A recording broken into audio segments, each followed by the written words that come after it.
বাংলাদেশে বিএনপির নতুন সরকার এই মুহূর্তে রাষ্ট্রপতি মোহাম্মদ শাহাবুদ্দিনকে সরিয়ে দেয়া বা ওই পদে পরিবর্তনের চিন্তা করছে না। রাষ্ট্রপ্রধানের পদে পরিবর্তনের প্রশ্নে সরকারের নীতি নির্ধারণী পর্যায়ে এখনও কোনো আলোচনা হয়নি বলেই সংশ্লিষ্ট একাধিক সূত্র জানিয়েছে।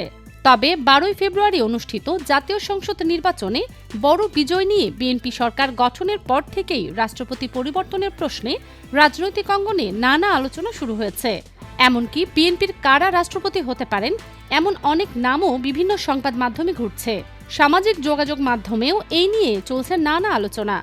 দলটির অনেক নেতাকর্মীর মধ্যেও ধারণা রয়েছে রাষ্ট্রপতি পদে পরিবর্তন আসতে পারে।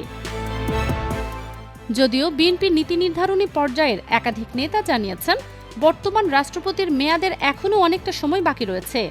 সংবিধান অনুযায়ী এখনই নতুন রাষ্ট্রপতি নির্বাচনের কোনো বিষয় নেই। তারা প্রশ্ন তুলছেন, এই মুহূর্তে রাষ্ট্রপতি নির্বাচনের আলোচনা কেন সামনে আনা হচ্ছে। প্রসঙ্গত, আওয়ামী লীগ সরকারের সময় 2023 সালের 24 এপ্রিল 5 বছরের জন্য রাষ্ট্রপতির দায়িত্ব গ্রহণ করেন মোহাম্মদ শাহাবুদ্দিন। সেই হিসাবে তার মেয়াদ রয়েছে 2028 সালের এপ্রিল পর্যন্ত।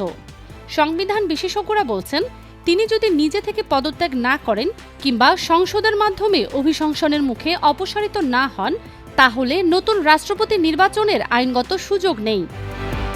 তবে জুলাই গণঅভ্যুত্থানের পর আওয়ামী লীগ সরকারের পতনের প্রেক্ষাপটে রাষ্ট্রপতি পদে তার অবস্থান নিয়েও আলোচনা শুরু হয়েছে। অনেকের মতেই সংসদে নিরঙ্কুশ সংখ্যাগরিষ্ঠতা পাওয়ায় বিএনপি চাইলে রাষ্ট্রপতি পরিবর্তনের সাংবিধানিক পথ ব্যবহার করতে পারে। তবে বিএনপির শীর্ষ নেতা ও প্রধানমন্ত্রী তারেক রহমান এখনও দল বা সরকারের নীতি নির্ধারকদের সঙ্গে এ বিষয়ে কোনো আনুষ্ঠানিক আলোচনা করেননি। দলটির স্থায়ী কমিটির সদস্য ও স্বরাষ্ট্রমন্ত্রী সালাউদ্দিন আহমেদও জানিয়েছে, রাষ্ট্রপতি পরিবর্তন নিয়ে দলের মধ্যে এখনও কোনো আলোচনা হয়নি। এদিকে আগামী 12 মার্চ জাতীয় সংসদের প্রথম অধিবেশন বসতে যাচ্ছে। নিয়ম অনুযায়ী ওই দিন রাষ্ট্রপতি মোহাম্মদ শাহাবুদ্দিনের সংসদে ভাষণ দেবার কথা রয়েছে।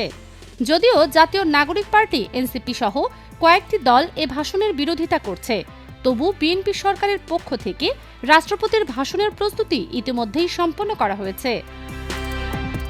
রাজনৈতিক বিশ্লেষকদের মতে বর্তমান পরিস্থিতিতে বিএনপি সরকার সংবিধান সমুন্নত রাখার অবস্থান থেকেই আপাতত রাষ্ট্রপতি মোহাম্মদ শাহাবুদ্দিনকে বহাল রেখে রাষ্ট্র পরিচালনার সাংবিধানিক কার্যক্রম এগিয়ে নিতে চায়। তবে নতুন সংসদের কার্যক্রম শুরু হবার পর পরিস্থিতি অনুযায়ী ভবিষ্যতে এ বিষয়ে ভিন্ন সিদ্ধান্তও আসতে পারে।